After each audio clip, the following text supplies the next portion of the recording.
Okey, terima kasih kerana menonton video saya. Hari ini saya akan kongsi cara buat cucur, gebu dan montel. Okey, bahan-bahan dia bawang besar, daun bawang, daun sup, udang geragau, nak guna ikan bilik pun boleh, garam, kunyit, air, yeast, menguripai dan juga tepung. Okey, tepung yang saya guna kat sini dalam setengah kilo. Okey, masukkan bawang. Okey, buat cucur ni senang je. Masuk je semua. Masuk semua bahan-bahan ni.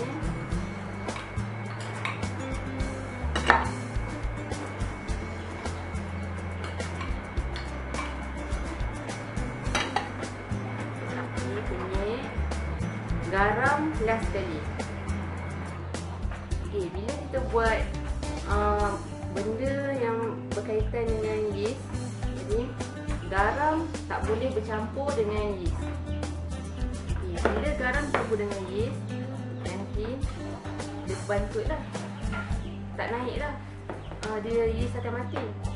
Okey, satu sudu yeast, sudu besar.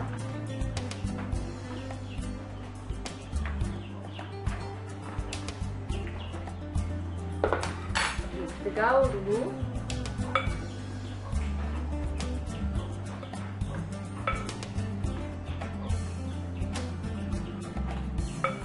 Bagi yeast tu kata dengan tepung tadi.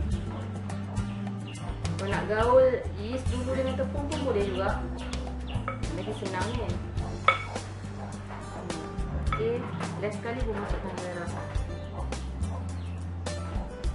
Agak-agak dah garam ni ikut kemasinan kita.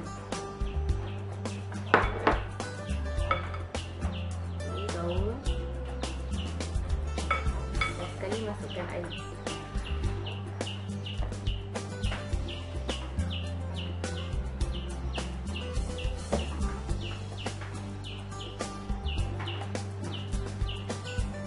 Okey, cucur ni jangan terlampau cair sangat. Sebab bila cair dia akan meresap minyak.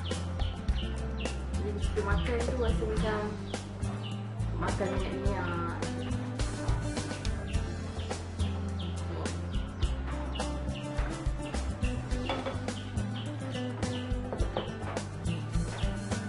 Dia agak-agak macam kita boleh buat bulat. Okey lah. Okey, adunan cucur ni macam ni dia tak cair sangat, dia tak padat sangat, sedang aja. Okey, adunan ni kita perap selama setengah jam sampai dia dah naik sikit. Nampak macam ada rongga-rongga tu, dah boleh dah nak goreng. Okey, kita perap selama setengah jam.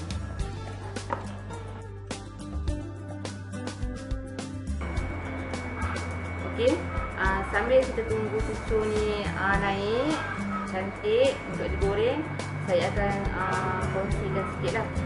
Cucur ni adalah makanan kegemaran rakyat Malaysia, seperti kita tahu kan. Okey, dan bila kita makan cucur selalu, banyaklah kolesterol dalam badan. Okey, so saya nak cadangkan dan sarankan untuk semua untuk mengambil resepti ni. Resepti ni adalah diekstrak dari kacang soya organik, bukan GMO. Yang mana bila kita makan, dia akan hasil tubuh ni akan menghasilkan lemak tak tepung.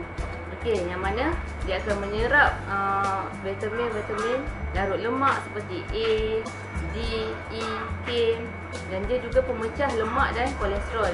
Yang mana dia akan membersihkan saluran darah kita tu menjadi cantik. Bila lemak berkumpul di saluran darah, macam biasalah kan kita tahu kan, bila lemak berkumpul akan jadi sakit jantung. Okey, Lecithin juga akan menghalang obesity sebab dia pembakar lemak. Seperti untuk pengetahuan, lecithin juga menghalang terjadinya batu karang. Okey, 90% daripada penyakit batu karang ni berpunca daripada kolesterol. Jadi saya sarankan semua supaya mengambil resepti ini untuk mengurangkan kolesterol dalam badan. Untuk tempahan, kontak saya di nombor 0123596909.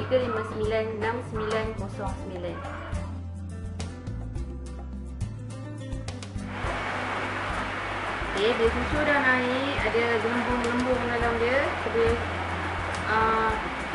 boleh goreng dah. Pastikan minyak betul-betul panas Jangan panas sangat pula, nanti hangus pula.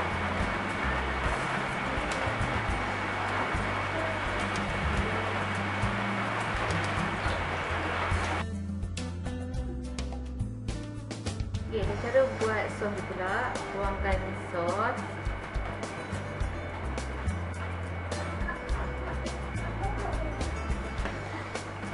Gula.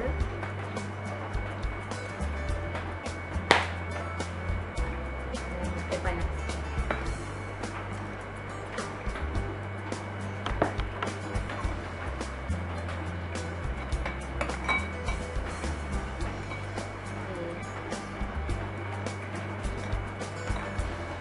Sampai gula tu larut. Okey, dah siap.